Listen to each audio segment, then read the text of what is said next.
The Mercedes-Benz lineup has been getting more and more complicated over the years, with nearly a third of the letters of the alphabet having their own model. At least it feels that way, doesn't it?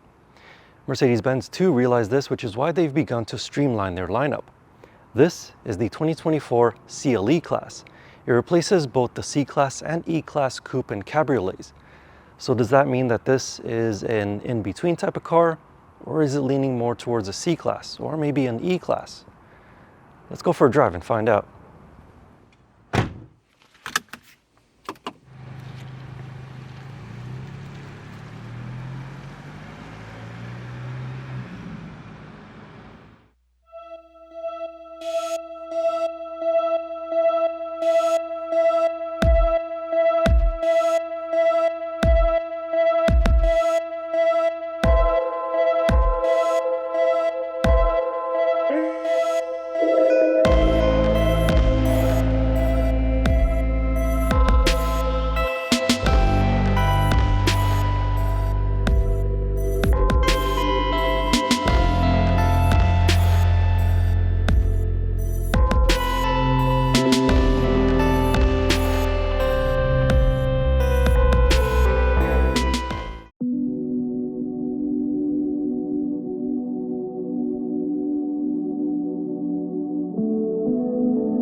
So, the CLE class. It's a little bit longer and a little bit wider than a C300 sedan, but it actually has the same wheelbase as a C-class sedan. However, it's not as long and not as wide as an E-class sedan.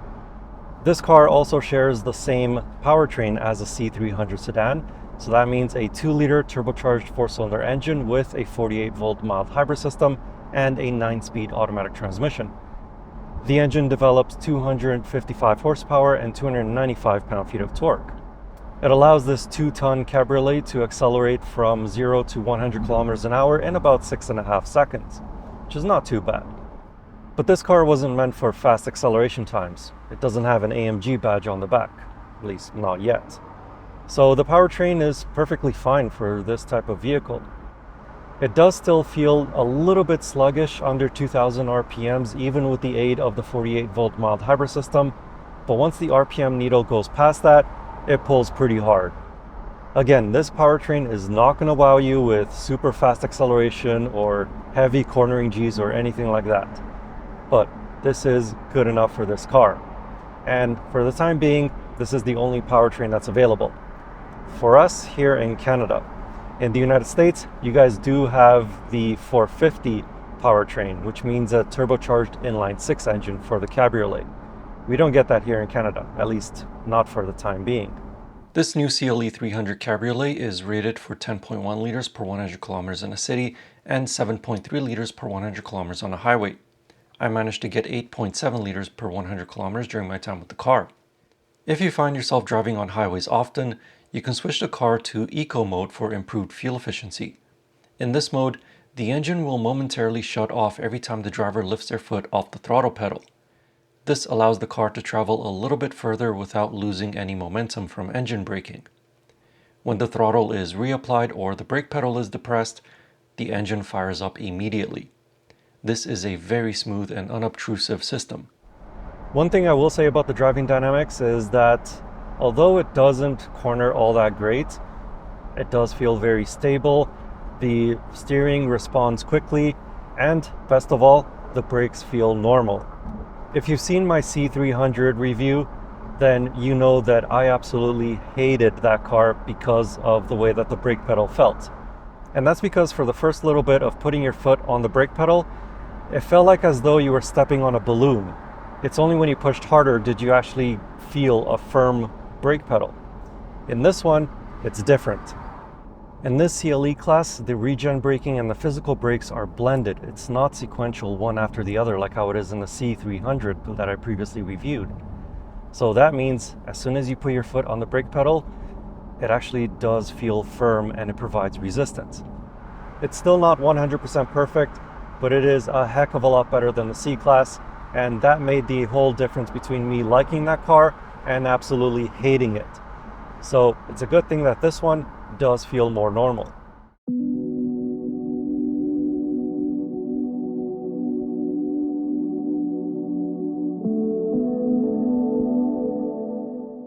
With the softer suspension tuning, the CLE-300 feels more like an E-class rather than a C-class. The ride is not as supple as that of an S-Class, for example, with its air suspension, but it is noticeably smoother than that of the C300 sedan.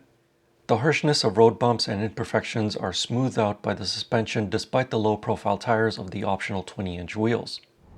As for noises, well, of course, with the top off, you're going to hear everything. But with the top up, it's actually really quiet in here.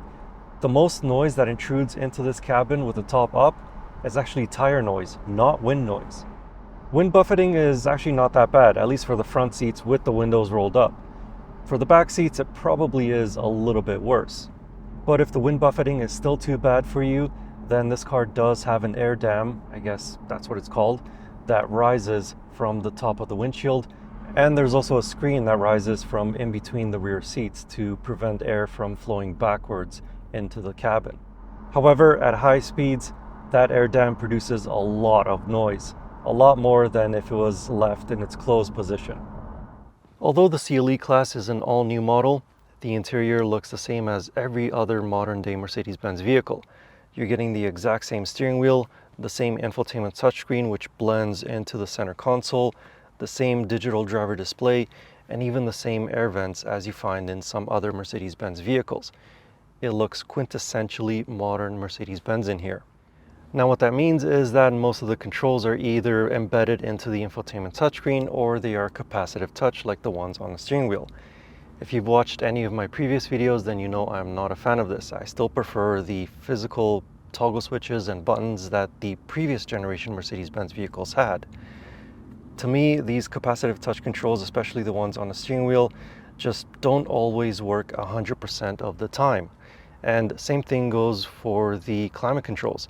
Yes, they're always going to be at the very bottom of the infotainment touchscreen, but again, I just prefer the tactile feel of the toggle switches that previous generation Mercedes-Benz vehicles had.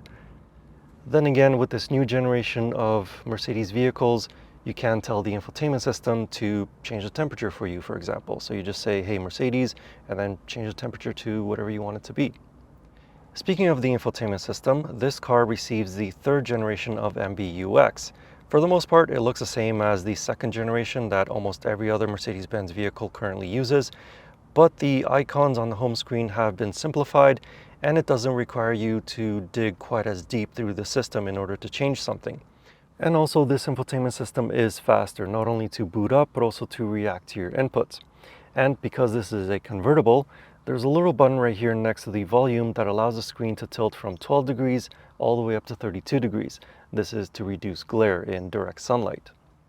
Otherwise, the rest of this interior is typical Mercedes-Benz. There's soft leather on the upper portions, open pore wood throughout the center dashboard, but you can option it with different type of trims if you want, and harder plastics for the lower portions of this cabin.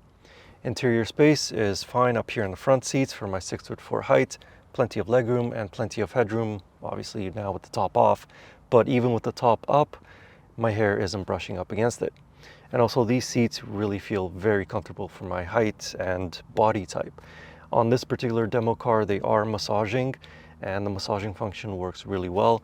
And as for these air scarf functions, where it blows warm air across your neck on colder days when you want to have the top down, it does work really well, and it's a standard feature on the Cabriolet. So that's about it for the front seats. Now let's see if I can squeeze into the back seats. Okay, let's try this. So with the top off, it is actually very easy to get in. With the top up, it would be much harder. But now what about legroom? Stop, stop, stop, stop! Ugh. Okay, legroom, not very good behind my tall driving position. I think if it was somebody that was maybe 5'10", 5'11", and somebody of the same height sat back here, it would be okay, but definitely not somebody that's 6'4". And also, if the top was up, this is where the back window ends. So I would assume that my head would be right up against the soft top. So definitely not a lot of space in these back seats. If you don't plan on using those back seats for people, then you can fold them down for more cargo space. The trunk has 385 liters of cargo space when the soft top is up. With the top down, it has 295 liters of cargo space. Under the trunk floor, you'll find a very handy collapsible crate, but no spare wheel.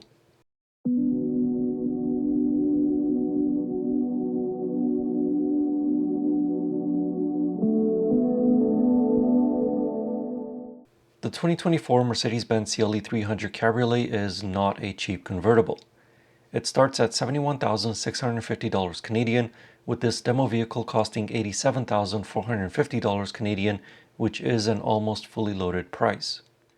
Arguably the biggest gadget in this car is that soft top roof. You can have it in classic black, gray, or red, but the latter two colors are dependent on the body color. For example, you can't have this spectral blue metallic paint with the red top. The soft top can be raised or lowered in 20 seconds and while moving at up to 60 kilometers an hour. Unlike the Mercedes SL, the soft top operation buttons are physical and they're located in the center console. Other gadgets in this CLE-300 Cabriolet include soft Nappa upholstered seats with heating, cooling, and massaging. There's a Burmeister 3D surround sound system with 2 speakers mounted on the soft top lid. And then there's the usual features that you'd expect to see in a Mercedes-Benz such as this. Some of these include a head-up display, dual-zone automatic climate control, wireless CarPlay and wireless Android Auto, surround view cameras, memory seats, keyless entry, customizable drive modes, and LED digital headlights, to name a few. The front end of this new CLE Cabriolet is also reminiscent of the C-Class sedan.